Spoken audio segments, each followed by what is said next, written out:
Assalamualaikum warahmatullahi wabarakatuh. Selamat siang pemirsa. Kembali berjumpa bersama saya, host Bumi Sholawat Official. Hari ini saya ditemani kembali oleh narasumber kita, Bapak Samsul Arifin Ilham, sebagai ustadz ulama yang akan memberikan kita bimbingan dan juga kajian-kajian yang bermanfaat tentang Islam dan seisinya juga tentang makna-makna yang tersimpan di dalam rahasia Al-Quran yang sesungguhnya. Nah pemirsa, menindaklanjuti episode yang kemarin, kita membicarakan tentang irsyad, mukjizat, karomah, dan istidrot. Maka hari ini saya akan mengulik lebih dalam lagi. Apakah itu irsyad? Bagaimana mukjizat? Dan apa itu karomah? Lalu apa sebenarnya istidrot? Assalamualaikum Pak Ustadz. Assalamualaikum warahmatullahi wabarakatuh. Tabi pun Ya, Bu. masih sehat. Sehat.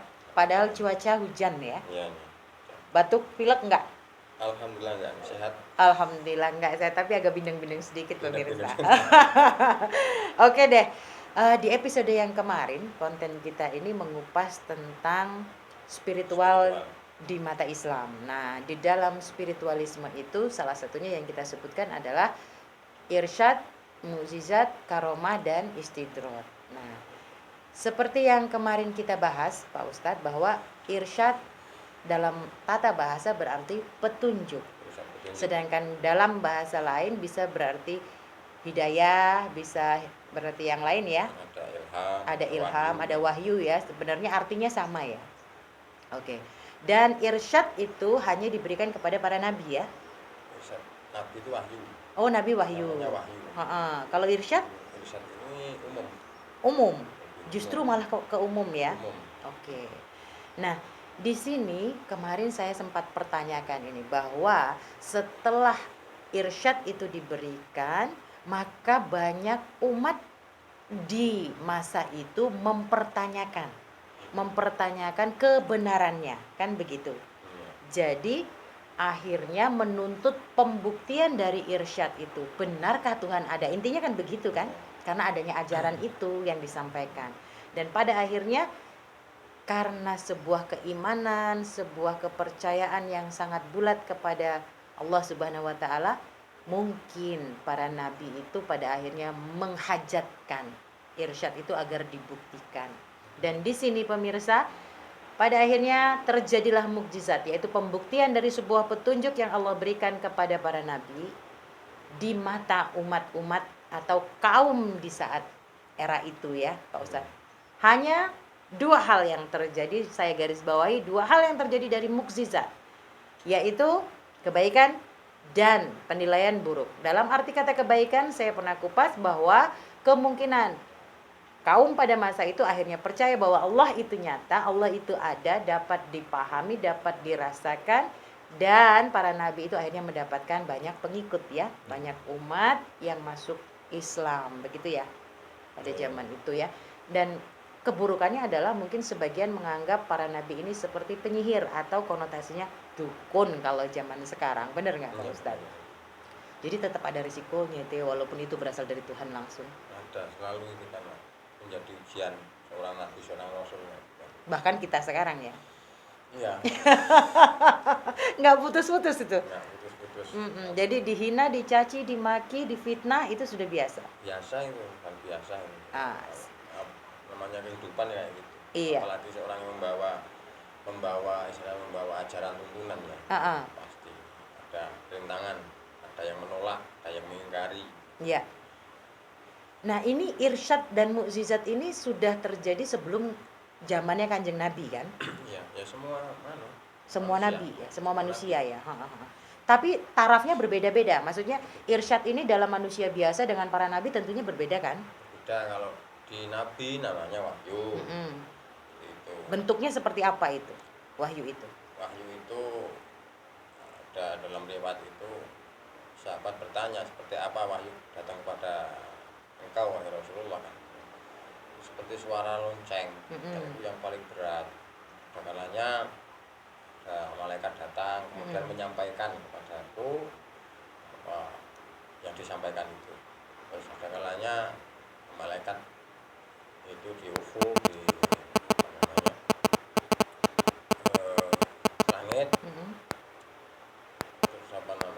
isyarah ya, isyarat kemudian bisa dipahami oleh Rasulullah, lah itu jadi wahyu.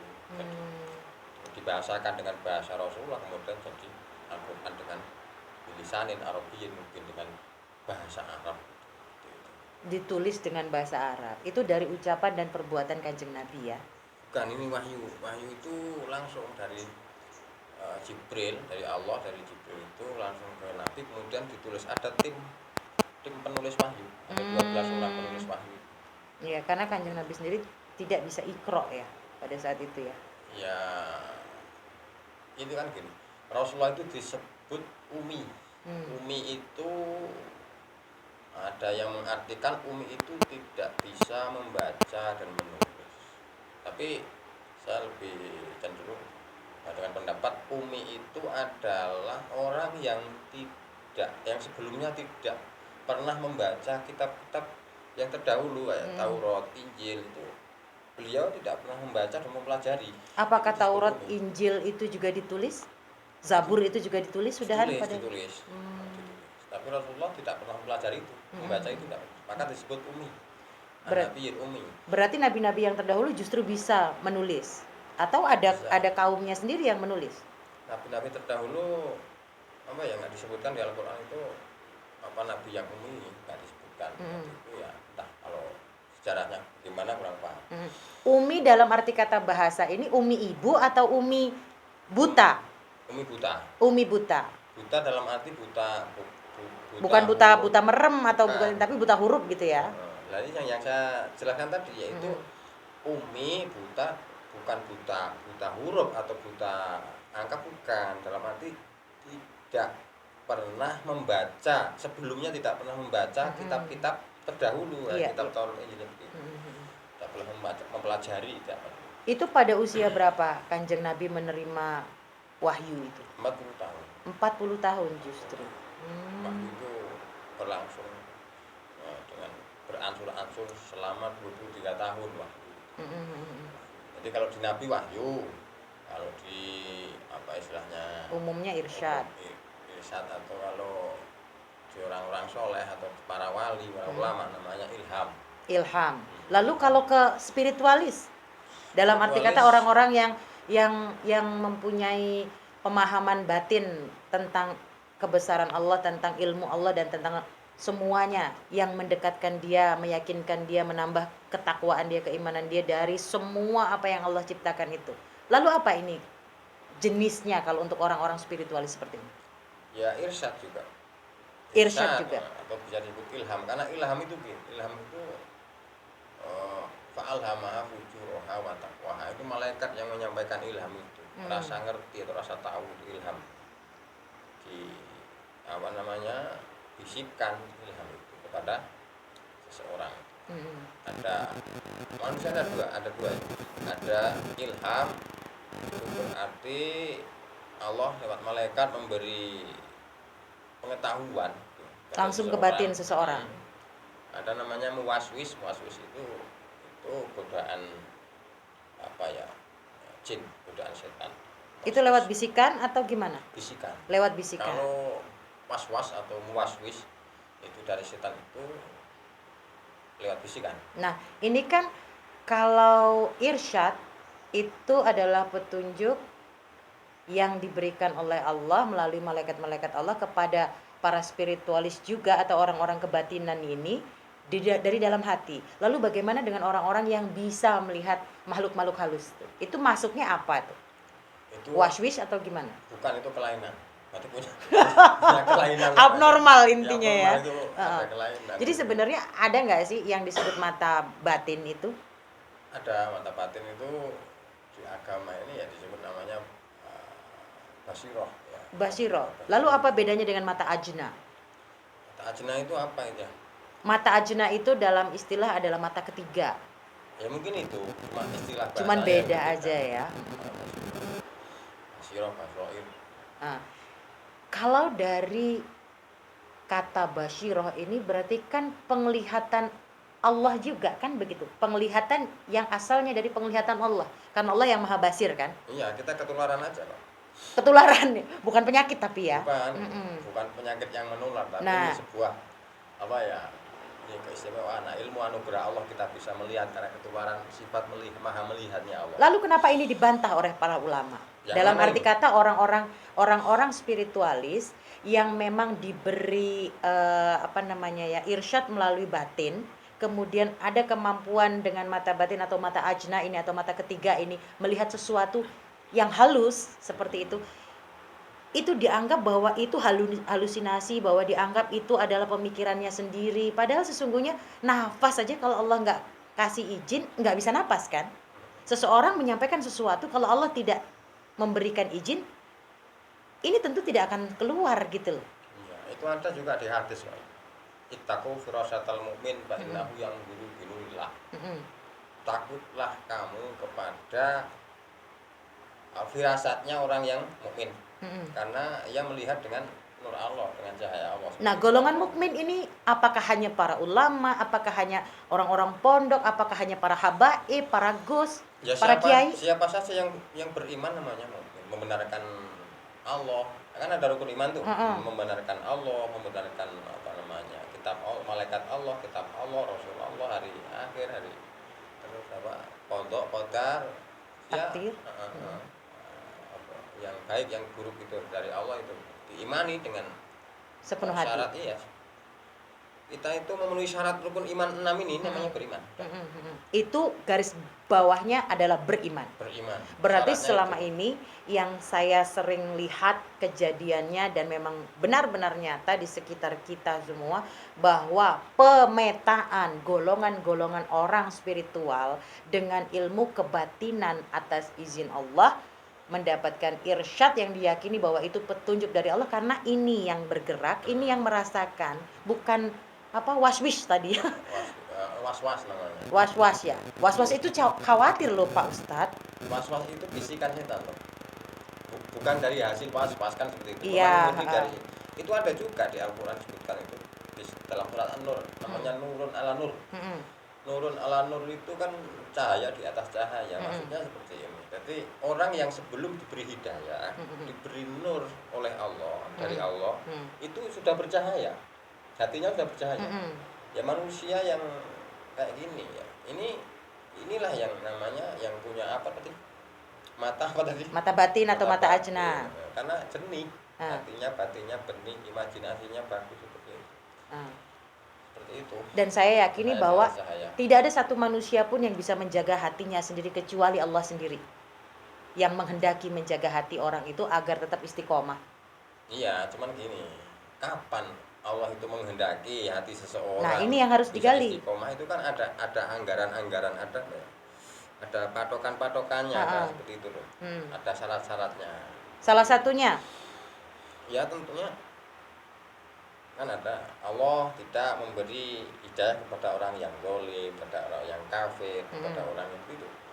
Artinya kita jangan sampai dalam posisi zalim, posisi fasikin, atau berbuat kerusakan, berbuat maksiat. Kalau sedang berbuat yang dilarang ini Allah nggak akan masuk. Gitu. Kapan masuk? Ketika jernih. Kapan Allah itu memberi hidayah kepada hati seseorang. Oke Pak Ustadz, nah ini semakin menarik nih pemirsa nih. Dari penjelasan Pak Ustadz Samsul Arifin ini, saya banyak sekali melihat betapa timpangnya sudut pandang manusia, baik mereka yang mengerti tentang agama, memahami tentang agama, dengan masih memetak-metakan hanya berdasarkan kepada fisik atau kepada latar belakang status, bahwa itu bukan orang agamis, orang pondok, itu nggak pernah ke masjid, itu nggak pernah kelihatan puasa, sholat, apa segala macam. Itu hanya sudut pandang seperti itu. Padahal kan sebenarnya kalau Allah berbicara tadi batasannya adalah mukmin, orang yang tidak fasyik, orang yang tidak zalim, orang yang tidak ini, berarti ritual atau tuntunan syariat itu hanya menyempurnakan tuntunan batin ya? Iya, menyempurnakan. Agama ini menyempurnakan. Sesungguhnya sebelum ada agama ini kan manusia ini sudah dibekali dengan akal sehat. Mm-mm. Makanya di dalam agama ini ada dua dalil. Kalau kita belajar ilmu akidah ya, Mm-mm. itu ada namanya dalil akli, akal sehat, Mm-mm. dan dalil nakli. Nakli itu Al-Qur'an misalnya. Mm-mm. Itu bahkan akal sehat itu pun menjadi syarat sahnya dalam peribadatan, dalam beribadah. Dalam arti kata adalah pemikir atau orang yang belajar. Apa? Akal Yang sehat itu. Bukan, akal sehat dalam arti akalnya sehat itu tidak gila, tidak rusak akalnya, pikirannya itu. Kalau orang misalnya gini, ada orang gila, itu ya nggak diwajibkan beragama. Ada orang akalnya rusak, ya nggak wajib melakukan agama, melaksanakan agama, sholat segala macam. Siapa yang bebani untuk melakukan atau melaksanakan agama ini yang akalnya sehat. Yang akalnya sehat. Dan itu menjadi syarat wajibnya beribadah itu adalah akalnya sehat. Kalau nggak sehat, ya nggak usah beragama, nggak apa-apa. Gitu. Iya. Nah sekarang berikutnya Pak Ustadz, dari sini saya pernah mendengar, bahkan saya pernah mengalami sendiri ya, dalam arti kata saat itu orang-orang seperti saya atau mungkin orang-orang seperti spiritualis yang lain atau supranatural yang lainnya ini mengalami perjalanan batin melalui perjalanan hidup kami sendiri ya. Dan pada saat itu benturan antara pikiran dan batin ini kencang sekali. Tapi ketika itu kami yakini bahwa itu bukan dari was-was, apa was-wus, apa was-wish itu tadi, tapi memang dari hati nurani. Maka disitulah kami kembali memohon kepada Allah untuk memantapkan hati jika ini memang darimu, bahasanya begitu. Dan di situ ini benar nggak ada ayat yang mengatakan begini, ilmu yang kuizinkan adalah ilmuku, penglihatan yang kuizinkan adalah penglihatanku, ucapan yang kuizinkan adalah ucapanku. Ini benar nggak? Ada di dalam Al-Quran atau Al-Hadis? Ya gini, kalau ayat yang banyak eksplisit ya jelas itu kan nggak ada seperti itu. Artinya gini, ada pengertian yang bisa kita ambil dari Al-Quran, dari hadis, dari sumber-sumber dari ilmu agama ini kan memang seperti itu. Ilmu yang kita dapatkan, penglihatan, pendengaran segala macam itu hakikatnya itu ya milik Allah. Kita kan ketularan. Hidup kita itu karena ketularan maha hidupnya Allah.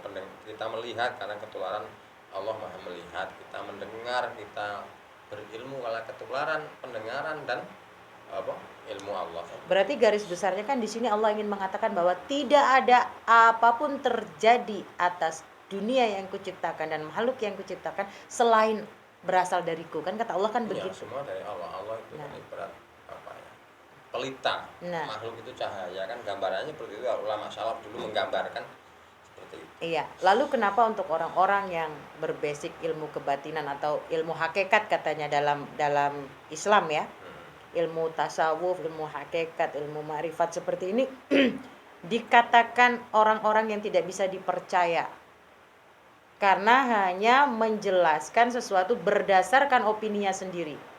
Itu kan tidak menjamin orang-orang yang menilai itu tahu persis bahwa ini hanya sekedar rekayasa. Ya, gini ya.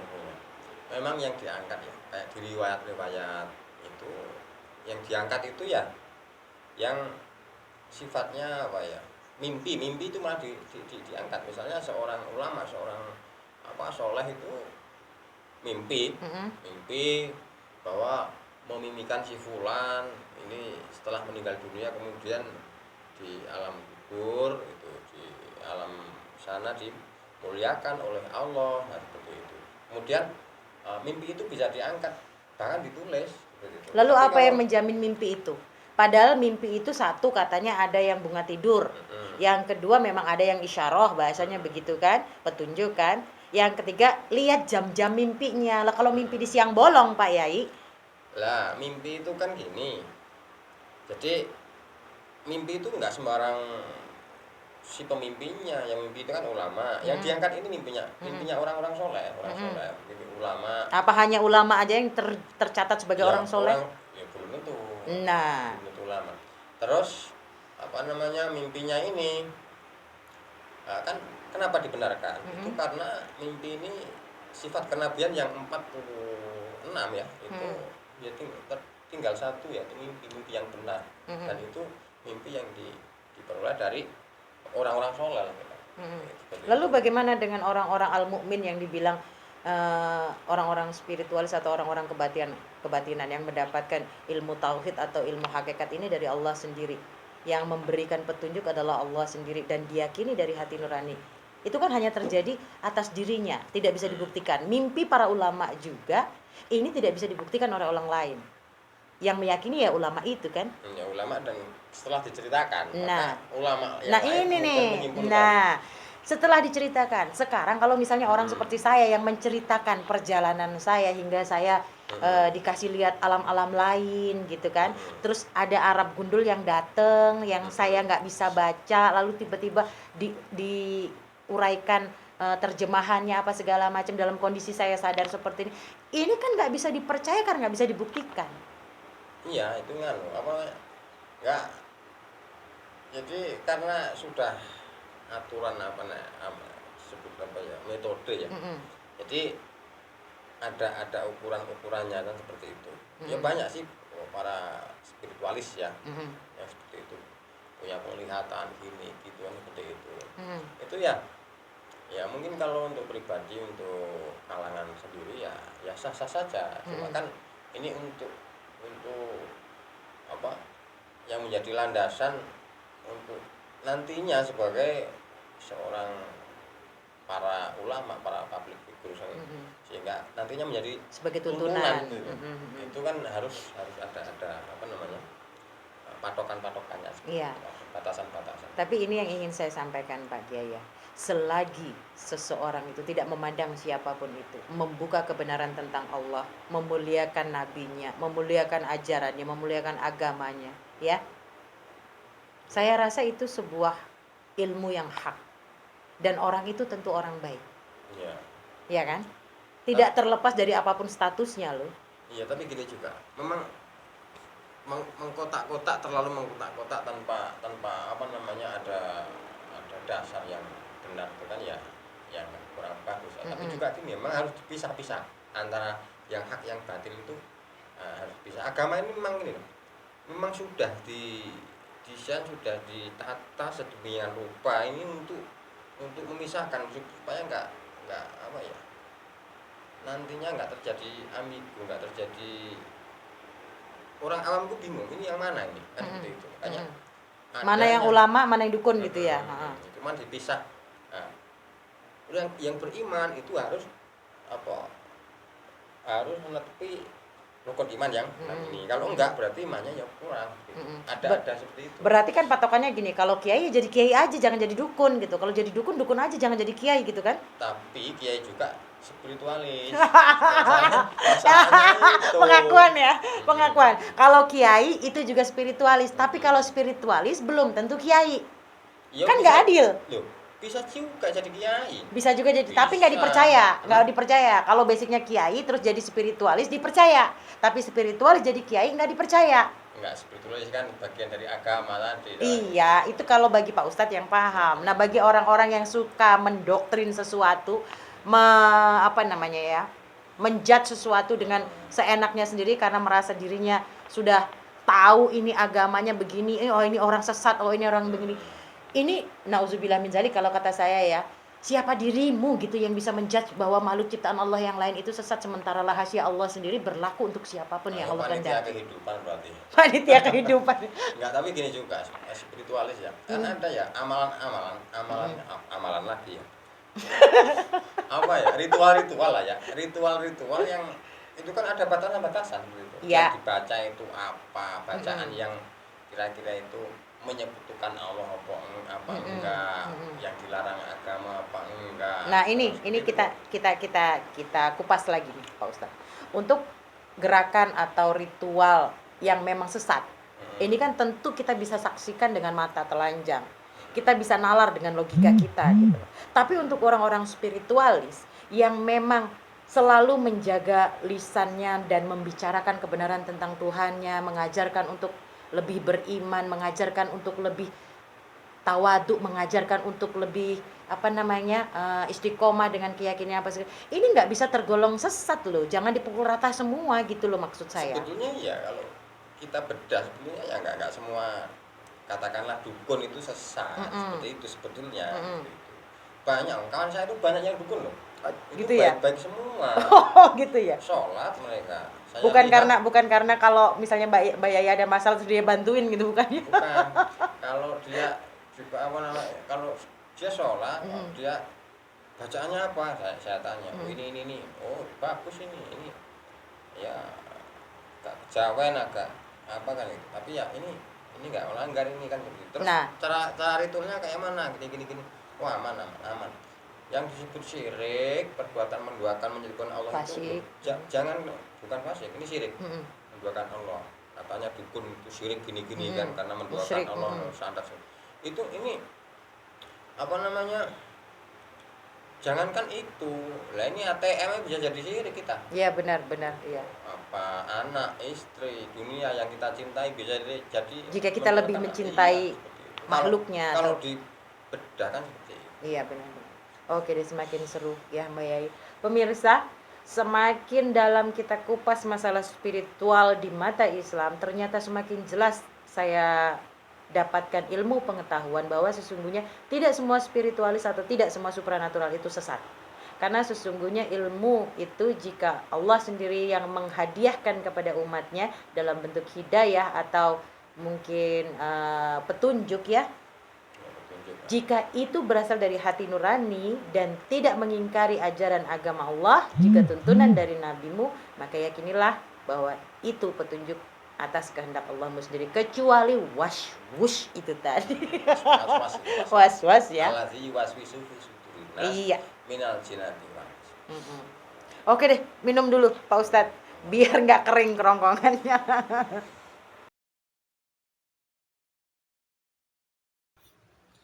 Oke, Pak Ustadz Samsul Arifin Ilham. Setelah pembahasan tentang mukjizat yang pada akhirnya memiliki dua indikasi atau dua dampak ya. Dari sudut pandang kaum di zaman itu memang benar bahwa banyak yang tidak mempercayai dan hanya menganggap para nabi ini atau utusan Allah ini sebagai seorang penyihir. Sama seperti spiritualis zaman sekarang lah ya. Intinya pembuktiannya tidak akan pernah bisa dinyatakan jika mereka adalah seorang yang memiliki pemahaman sebagai seorang spiritualis atau pelaku spiritual gitu. Yang notabene status mereka bukan seorang ulama atau bukan seorang kiai, bukan orang-orang yang berawal dari pendidikan pondok lah ibaratnya. Nah, seperti yang saya ucapkan tadi, sekarang ini justru zamannya berbeda Pak Kiai. Jadi kebanyakan ini saya tidak menghakimi loh ya, tapi ini yang nyata-nyata terjadi. Banyak orang-orang yang paham tentang agama dan pada akhirnya lebih terjun kepada kegoiban, kepada sesuatu yang astral bahasanya begitu. Banyak sekali juga yang memang orang-orang spiritual yang pada akhirnya kembali kepada syariat, kepada tuntunan gitu, mendekatkan diri setelah secara batin, lalu mulai menerapkan perjalanan tuntunan ini menjadi sebuah lalakon ya. Amalan katanya kan begitu. Iya, perbuatan amal yang dilakukan jadi amalan. Dari perbuatan. Nah, ini gimana ini rumusnya dalam arti kata kenapa justru bahasa ini yang sering sekali rancu dan saya sering dengar dari anak-anak berbasic pondok ya, menganggap bahwa karomah itu adalah ilmu kedikjayaan berupa kekebalan, olah kanuragan, gitu, tenaga dalam. Ini sebenarnya diajarkan nggak sih di pondok? Pondok itu ya diajarkan sebagai apa ekstra dari kurikulum yang ada di situ. Jadi bukan betul-betul diajarkan. Tapi sebelum diajarkan sebagai ekstrakurikuler lah ya, sebagai menu pendamping atau ajaran pendamping, dijelaskan nggak karomah itu apa? Dijelaskan kalau di pelajaran pondok pesantren itu kan kalau Nabi itu mukjizat Mm-mm. sebagai bukti bahwa beliau adalah para nabi, para Yang utusan diberi Allah, para petunjuk. rasul. Kalau wali ini karomah, hari karomah ini diperuntukkan kepada wali ketika beliau para wali berdakwah, kemudian harus apa pembuktian, ada pembuktian Mm-mm. kan, ada ya mungkin kan harus ada pembuktian sesuatu Mm-mm. yang di luar nalar gitu, yang kadang permintaan masyarakat, permintaan apa kaumnya kan Nah, gitu, nanti dulu. umatnya seperti itu. Ini bahasanya karomah ini berarti dari penjelasan Pak Ustadz bahwa karomah ini adalah sebuah pembuktian juga. Tapi Tapi dalam tata wali bahasa, iya. Tapi dalam tata bahasa, arti karomah sendiri apa? karomah itu kemuliaan. Nah, kemuliaan. Mm-mm. Apakah kemuliaan itu bisa dibuktikan? Ini bisa di para wali. Jadi para wali ini ketika terdesak, Hmm? ya persis kayak para nabi, ketika terdesak nabi diberi mukjizat oleh Allah. Mm-mm. Ketika apa terdesak para wali diberi karomah, diberi apa ya kemampuan yang di luar eh, orang biasa. Mm-mm. Nah, ini sebagai pembuktian bahwa beliau itu benar, para wali itu kan seperti itu. Ini Enggak. karomah yang Yang dipelajari di berlaku untuk pondok para seperti wali. itu. Tapi sebenarnya, sesungguhnya ini saya mau kupas lebih lebih dalam lagi. Karomah yang dibuktikan oleh para wali. Ya, Mm-mm. berarti tadi dijelaskan itu karomah para wali. Mm-mm. Sementara yang dibuktikan ini karomahnya siapa? Itu Karomahnya para wali atau karomah dari Allah sendiri? oh semua dari Allah. Maksudnya kan Nah, karomah ini diperuntukkan para wali, mm-mm, sebagaimana mukjizat mm-mm. diperuntukkan para nabi. Tapi yang dibuktikan adalah karomah Allah kan? Itu Allah semua. Nah, No. ini dijabarkan enggak untuk tarapan tarapan anak-anak usia berapa, di tingkat keberapa dalam pondok gitu? Kalau di para wali ini nggak ada batasan umur ya. Kalau wali, ya, ada wali itu masih remaja, itu juga sudah wali ada. Hmm. Ada yang sudah dewasa, ada yang sudah tua itu apa mendapatkan apa namanya itu kewalian itu, sebutan wali Hmm. itu namanya. Jadi karomah ini bukan bukan beliau para wali itu kok bisa, bukan, Hmm. ketika terdesak maka Allah menolong. Allah itu memberi apa namanya kekuatan atau kemampuan sebagai kemuliaan para wali itu. Tentu prosesnya sama dengan para nabi atau Sama para sama. rasul, meminta kepada Allah kan gitu. Minta, kemudian terdesak meminta Dibuktikan. dibuktikan. Beda Nah, dengan karomah-karomah yang anak muda yang zaman sekarang itu, mm-mm. karomah tenaga dalam itu namanya karomah. Karomah apa ya? Karomah buatan lah itu namanya. Nah, ini nih Tenaga dalam itu. Pak Ustadz, dalam arti kata begini ya. Jadi saya sering menjumpai anak-anak ini yang berpikir bahwa ilmu karomah itu adalah olah pernapasan, olah kanuragan, dan olah tenaga dalam. Nah, ini yang membuat saya miris gitu loh. Miris dalam arti kata gini, bukankah pada dasarnya pembelajaran di tingkat dasar sampai di tingkat menengah di pondok hingga tingkat fakultas atau tingkat para ulama ya, pembentukan para ulama atau para kiai. Ini berbasis kepada syariat kan. Ya. Tapi tentu semua ilmu diajarkan. Tauhid, fikih, tajwid, Ya. tasawuf, semuanya ya. Semuanya. Nah, ini dari satu per orang atau individual ya. Kemampuan untuk menerima apakah semua ajaran itu bisa diterima mutlak atau hanya sebagian-sebagian aja atau ada fak-faknya aja anak-anak ini. Ada fak-faknya. Ada Jadi fak-faknya tidak aja. semua. Berarti berlaku juga pada semua pemuka agama atau orang-orang yang ahli di bidang agama, nggak semuanya Iya. bisa dikuasai kan? Enggak semuanya. Mm-mm. Misalnya saya ini hanya membidangi satu bidang saja atau satu dua lah misalnya seperti Mm-mm. itu. Nggak bisa semuanya, nggak bisa. Mm-mm. Kenyataannya seperti itu. Memang Mm-mm. kemampuannya nggak ada. Artinya memang punya keterbatasan. Uh-uh. Ya kemampuannya ya terbatas segitu. Terbatas gitu. Nah, sekarang saya bertanya secara pribadi kepada Pak Ustadz ya. Sudut pandang Pak Ustadz sendiri kepada orang-orang seperti saya atau spiritualis yang lain yang menerima uh, apa namanya petunjuk dari Allah itu melalui batin ya, kolbu ya. Kemudian kami imani, kami yakini karena itu bukan bisikan. Dan kemudian terkait kepada sesuatu yang mungkin diamanahkan dalam bentuk penglihatan ini, yang orang lain nggak bisa. Sementara kami tidak belajar. Nah ini jenengan setuju nggak bahwa apa yang kami terima ini memang asalnya dari Allah gitu? Setuju. Dan untuk golongan orang-orang seperti kami ini menurut jenengan apa? Ya itu spiritualis. Spiritualis. Spiritualis cuma kan gini loh. Mungkin hanya atribut saja loh. Coba pakai atribut yang apa mungkin ya jadi beda sebutannya kan gitu. Iya, Artinya gini loh.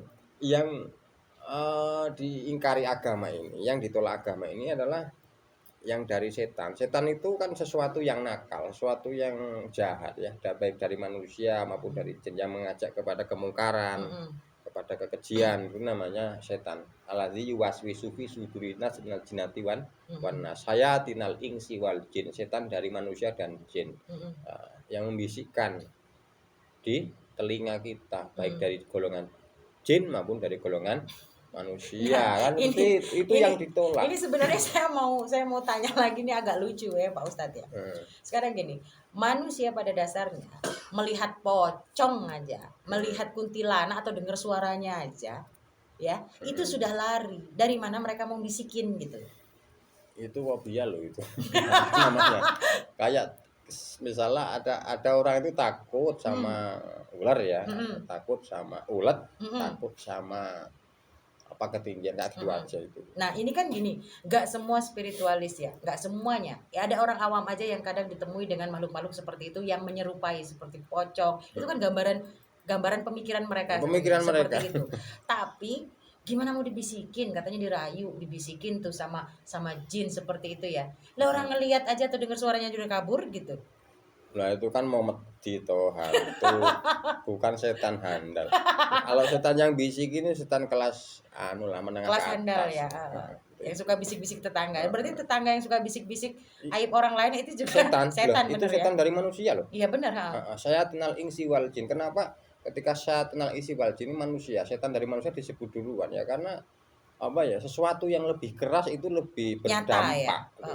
Bisikan manusia kan lebih keras Iya, suaranya daripada bisikan jin. Dan lebih nyata kayaknya Jin itu sebenarnya bisikan kalau ada alat untuk apa ya, alat untuk pendengaran. ya itu bisikan jin itu bisa dideteksi sebenarnya. Bisa kalau ada alat yang canggih. Berarti sama itu dengan apa ya, seperti gelombang elektromagnetik Nah, ya. itu gelombangnya itu.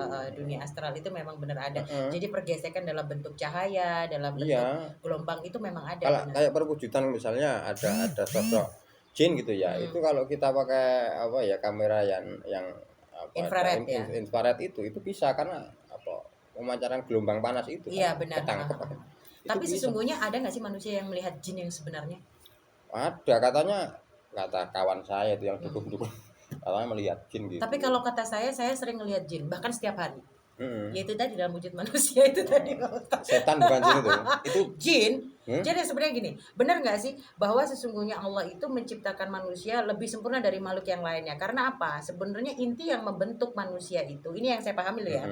Ada sifat-sifat Allah, ada sifat-sifat malaikat, ada sifat-sifat iblis, sifat-sifat jin, bahkan sifat dajjal.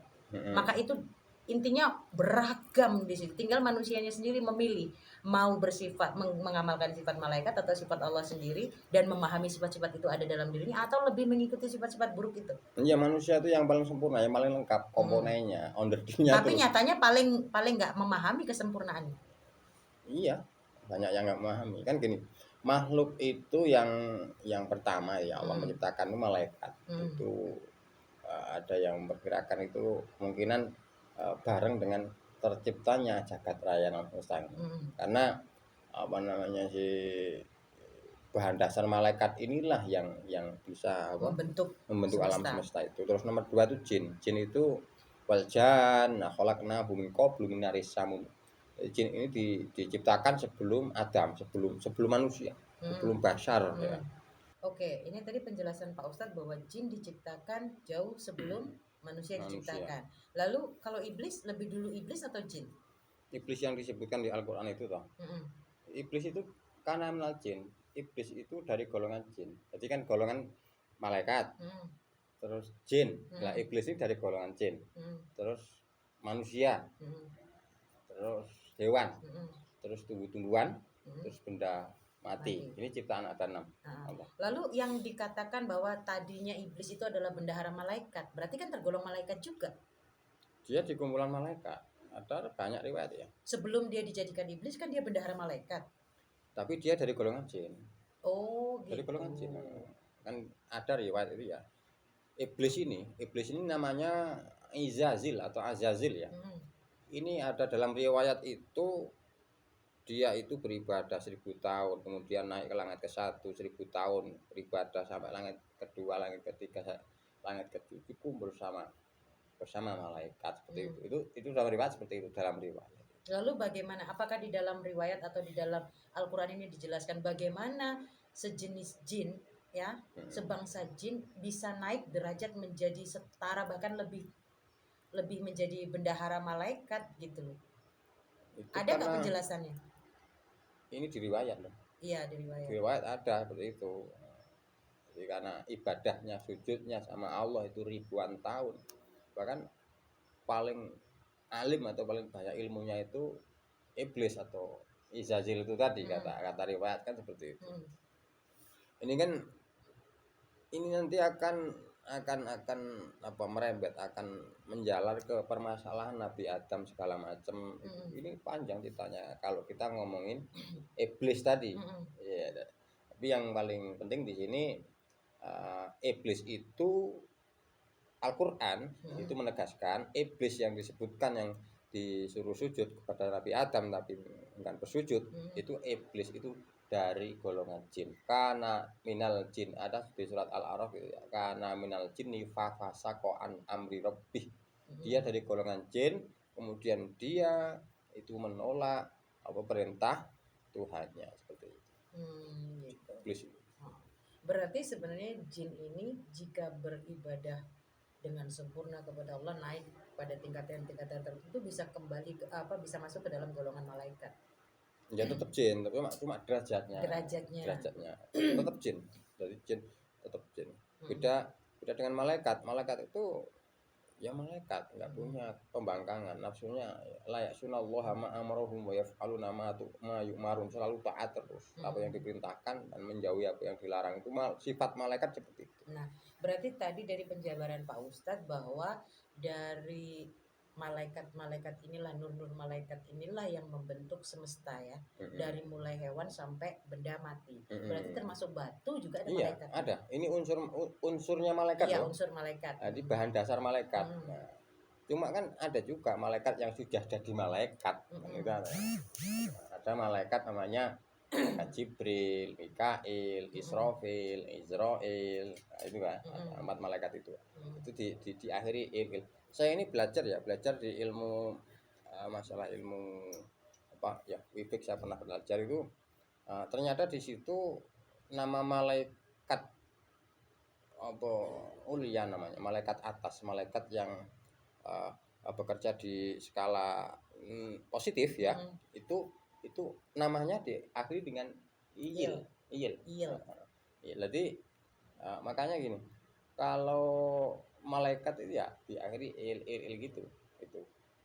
Adapun nanti mungkar nakir itu kan sebutan lah, sebutan. Kenapa mungkar nakir? Karena wajahnya yang menakutkan, kemudian yang melihat itu mengingkari itu tidak mau melihat. Terus rokib atid ini sebutan bukan nama. Sebutan. Jadi gelar lah ya. Gelar rokib atid itu Al-Quran menyebut rokib atid itu ya. Berarti yang silih berganti, yang apa namanya, mencatat di kanan. Oke. Nah sekarang kan gini, ilmu karomah adalah ilmu berupa kemuliaan yang diturunkan oleh Allah sebagai pembuktian atas iman seorang wali, ya kan begitu ya. Nah sekarang setiap manusia pun memiliki karomah kan, yang dihadiahkan oleh Allah. Bahkan bayi yang baru dilahirkan, nggak ada orang yang nggak suka sama bayi kan, ya kan Pak Ustadz ya. Dan setelah beranjak dewasa atau di usia tua atau remaja, kan cenderung ada nih terpisah nih. Ada orang yang ngomong aja disenengin orang sampai orang itu apa namanya ya, khidmat dalam arti kata fokus ke orang itu. Ada yang dimanapun dia pergi dia disenengin anak kecil, anak remaja atau orang tua gitu kan. Itu kan tanpa dipelajari tuh. Berarti kalau manusia ini sadar menggali tentang kekaromahan itu sendiri, sesungguhnya bahwa karomah itu adalah hak prerogatif Tuhan kan. Dalam bentuk apapun, kalau mereka menggunakan kecerdasan logika dan juga menggunakan pangroso mereka, tentu mereka akan mengenali karomah yang sesungguhnya yang diajarkan oleh Tuhan itu atas dasar apa terjadi pada manusia dan kapan Allah memberikan. Benar nggak itu? Iya, itu memang karena sebab akibat sebenarnya. Iya, benar. Tapi Jadi, tetap berkembangnya di kehidupan sekarang ini dalam metode pendidikan pondok atau metode pendidikan orang awam saat ini berpikir konotasinya adalah karomah adalah ilmu kedikjayaan. cuma gini, kalau ini kan kalau nabi mukjizat, kalau wali Mm-mm. karomah, ada selain nabi selain wali ada sebutan Mm-mm. namanya maunah. Maunah artinya Maunah itu pertolongan. Sebetulnya pada hakikatnya itu ya mukjizat, ya, karomah, maunah itu sama. sama Sama-sama karomah, pembuktian. pembuktian dari Allah. Kemuliaan. Cuma kalau mukjizat diperuntukkan para nabi rasul. Mm-mm. Kalau karomah para wali. Mm-mm. Kalau maunah itu para selain wali dan nabi. Selain wali dan Maunah nabi namanya. berarti orang biasa. Orang biasa itu namanya maunah. Tapi Ah, sebenarnya banyak sama.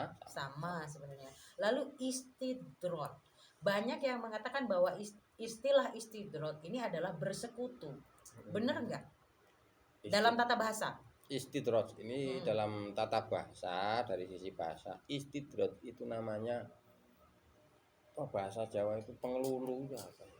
Pengelulu itu berarti pujian yang Ujian. melenakan. Nah, sesuatu yang melenakan itu. Iya, Itu. Jadi misalnya gini, ada cerita kalau Dajjal itu sakti gini gitu, bisa hujan-hujan ya, terang-terang, kamu hidup-hidup, kamu mati-mati, saking saktinya gitu. Nah, tapi kalau untuk jenis Dajjal atau setan itu bukan karomah, itu namanya istidraj. Jadi Allah itu apa tadi, mengelulu apa tadi? Oh, memberikan ujian dalam bentuk kesombongan itu ya. Iya. Terlena nggak Nah, dia dengan sesuatu pujian yang itu? melenakan itu loh. Iya, nikmat Apa lah, bahasanya? bisa termasuk nikmat juga itu istidrot ya. Kalau sesuatu Istidraj. seperti itu, istidrot itu. Istidraj ini murni gini loh, murni bahasanya apa sih? Mengelulu tuh, ngelulu. Eh, mengelulu. Jadi ngelulu, membiarkan lah, biar. Iya. Saya kasih biar, saya menjojong, Heeh. menjojong tapi kan gitu loh. Iya. Benci ya Allah. Nah, sekarang saya mau tanya, kalau Bahasa ini. istidrot saat ini dikatakan bahwa dalam arti kata bahasa penjelasan Pak Ustadz tadi adalah sesuatu yang melenakan sehingga Yang membuat melenakan. orang lalai dan timbul kesombongan.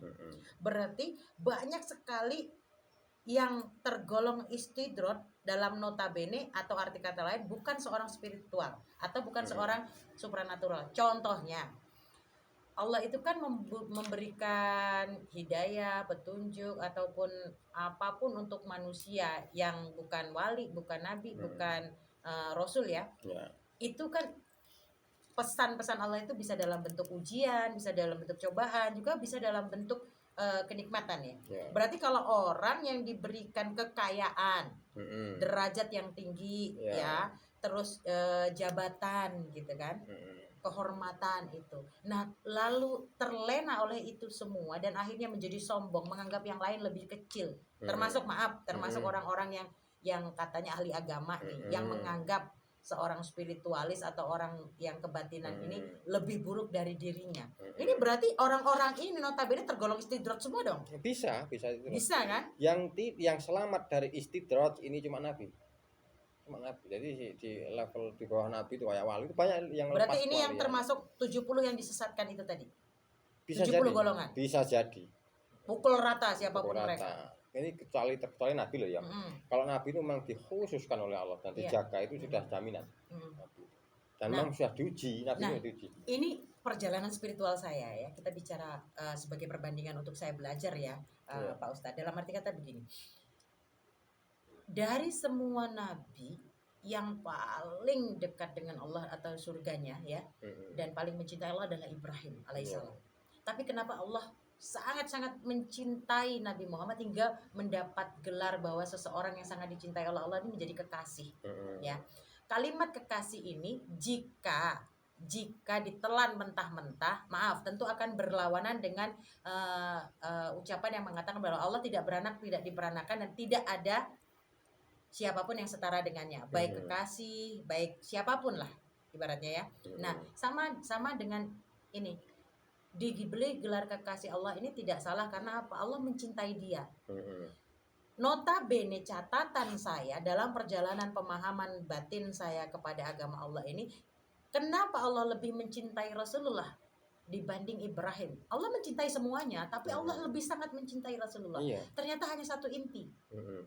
yaitu tawadu atau kerendahan hati. Mm-mm. Akhlak itu. Akhlak. Bahasanya akhlakul karimahnya itu. Akhlakul karimah itu kan dalam bentuk perbuatan. Akhlak. Akhlak itu dalam Akhlak ini bentuk gini. Ada akhlak, ada adab ya. Adab itu artinya hasuna, zurufa, artinya baik, bagus, terlihat bagus, namanya adab. Nah, di tata lahir yang terlihat bagus namanya adab. Akhlak ini berbeda. Akhlak ini Sifat. bukan, iya sifat. Akhlak ini apa ke dalam, cenderung ke dalam. Akhlak ini kholkon. Berarti Akhlak, berhubungan dengan kolbu. Akhlak ini sifat. Ya. Nah, sifatnya ya kolbu. Jadi akhlakul karimah, karena akhlak ini apa bisa jadi positif, bisa jadi negatif.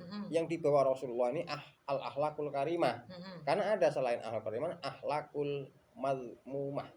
Akhlak yang tercela. Akhlak yang tercela. Akhlak itu sifat. Sifat yang menancap. Di kamus itu ada ya al akhlak itu atau al khuluq ya. Itu ayat tabi'ah. Adalah tabiat, sifat, watak, karakter. Itu akhlak. Nah, berarti begini, dari yang saya alami atau yang saya terima ya dalam perjalanan spiritual saya mengimani Allah sendiri, bahwa satu sisi akhlakul karimah yang bersifat rendah hati ini yang menjadi poin utama kenapa Allah sangat mencintai Kanjeng Rasul, kan begitu. Nah, dari sifat ini seharusnya jika kita umatnya belajar ya, maka tentu mensuri tawadani sifat tawadu ini akan menjauhkan dari istidrak.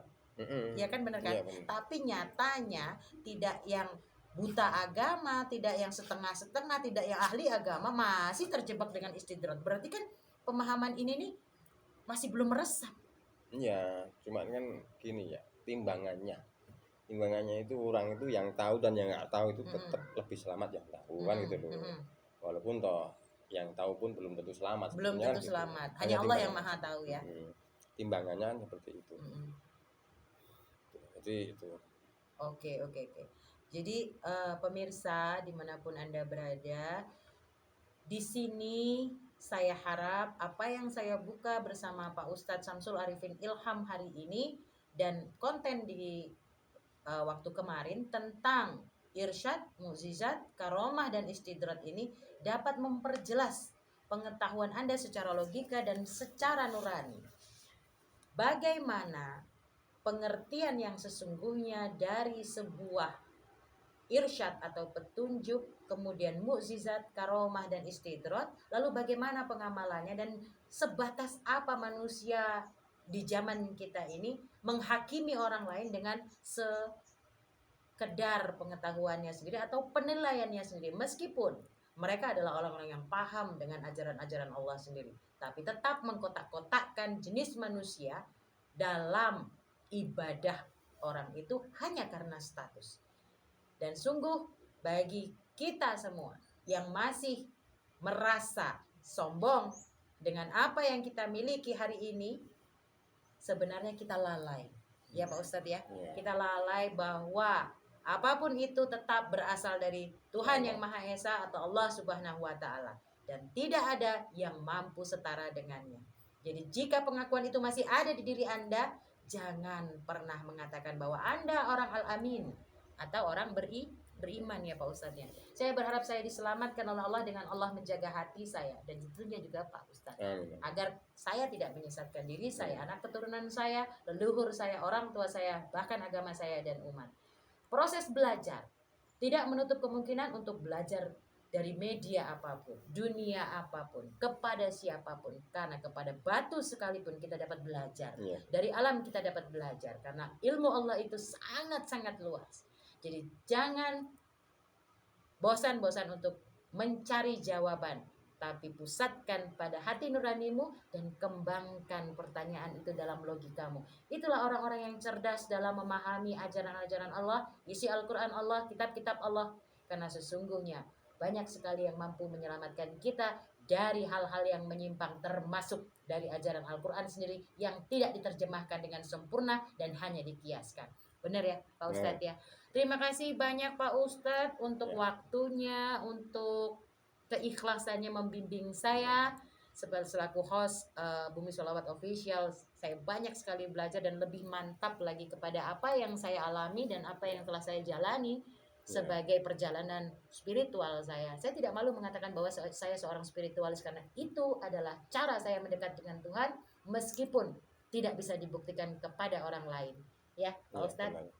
Jangan bosan-bosan bimbing saya, tegur saya jika saya salah. Dan jangan bosan-bosan jika saya debat dengan pertanyaan. Iya, spiritual kan bagian dari agama. Nah, kalau tidak berspiritual berarti agamanya belum lengkap ya, baru separuh. Oke, deal Pak Ustadz ya. Deal itu. Akur ya.